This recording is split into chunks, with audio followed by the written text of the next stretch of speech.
Omwana ono Mary Grace Epodoi omu ku balongo ababiri abazaalibwa Loisalinga nga bana bansasaana ng'omu ku bo yali amaze n'okufa. Munne yazikibwa wano era Mary Grace n'aweebwa erinnya ly'omusawo eyakulemberamu okulongoosa kuno okwewuunyisa buli omu kubanga n'eddwaliro ekkulu ery'e Mulago lyali liremereddwa. Gye bavuddeko omwana ono yakuza amazaalibwa ge ag'omwaka ogumu wano mu ggombolola y'Obalanga mu disitulikiti y'e Kaperabyong era omusawo ono Dr Epodoi yayanizibwa nga muzira mu maka gano. Ng'abalongo bano tebannazaalibwa, Dr Epodoi ono yakulemberamu abasawo okuzaalisa omukyala omulala eyalina olubuto ng'omwana yakulira mu kibumba wabweru wa Nabaana era nga bombi omwana ne nnyina bali bulungi ne Epodoi yennyini kyali tasuubira. Bwe kizuulibwa ng'olubuto lukyali luto luba lulina kuggyibwamu, naye ono yajja ng'olubuto lukuze nga tewakyali kyakukola era twalina kukola buli kisoboka. Twagadde okumanya ebikwata ku musawo ono era nga tumusanze mu ofiisi ye nga yeeteeka okutandika okukola emirimu. Epodoi yazaalibwa mu mwaka wa 1971 mu disitulikiti y'e Ngora mu kitundu ky'e Teso era agamba obulamu bwe bwonna abadde mu Teso ng'oggyako ebiseera bye yabeera ku ssomero. Ono yakuuka mu by'enseke ezisengejja amazzi amakyafu mu mubiri oba urology ku ddwaliro ery'e Soroti akoleddeyo emyaka 20.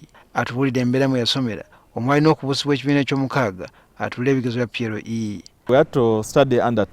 Twasomeranga wansi w'emiti, nali mwana atafaayo nga sisobola kukuuma bitabo na kkalaamu era twawandiikanga ku ttaka abasomesa ne batugolola kasita biggwa nga tuddayo okuzannya. Omulundi ogwasooka okuyingira mu kibiina nali mu P5 era nabuusibwa okuva mu P6 ne ntuula P7 newankubadde abasomesa baali tebanzikiririzaamu era ne nfulumira mu ddaala erisooka.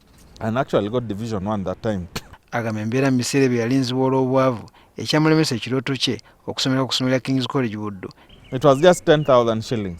Ebisale bye nalina okusasula byali omutwalo gumu, nali sigulina pozi ne transport antuuse e Kampala bwe ntyo bwe nasigala ku Teso College we namalira ndyoke ngende ku medical school.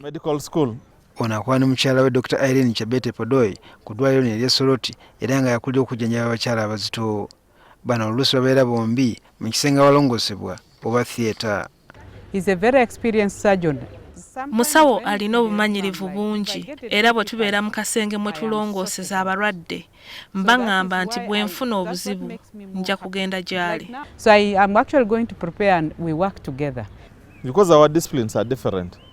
Kubanga obukugu bwaffe bwa njawulo tetweyingirira. Sisobola kwefuula Semaka mu ddwaliro mugambe nti kola kino oba sala wano olw'okuba nze musajja. Buli omu akola mulimu gwe. Twabuuzizza ekibabeeza Soroti ku bukugu bwe balina n'emikisa egiri mu bitundu ebirala okwetooloola ensi mu kisaawe ky'obusawo era Dr Epodoi atutegeezeza bw'ati. Mu bulamu nsome n'ekizuula nti osobola okufuula obulamu bwo ky'oba oyagala wonna w'oba oli. Ekisinze okunnyamba wano e Soroti abantu abanneetoolodde. Bw'oyita mu kibuga omwo mwonna abantu abasinga bammanyi ate kye kisinga mu bulamu. Ne bwe bakuwa ensi yonna n'ebigirimu n'omala otambula mu kibuga ekyo kyonna nga temuli muntu ojja kuwulira nga tolina mugaso.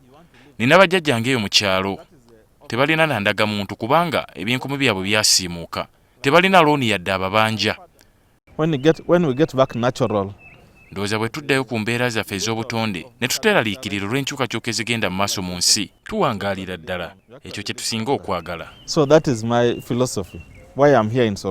Bw'oyogera n'abasawo ssaako abakozi amanyi Dr Epodoi ne mukyala we baboogerako ng'abasawo abaagala abantu ate nga tebeegulumiza oboolyawo buli omu kye yeetaaga okuleetawo enjawulo mu nsi eno. Ono yeewaayo okulabira omulongo ono Mary Grace Epodoi nga bw'alinda abazirakisa okuvaayo babakwatireko.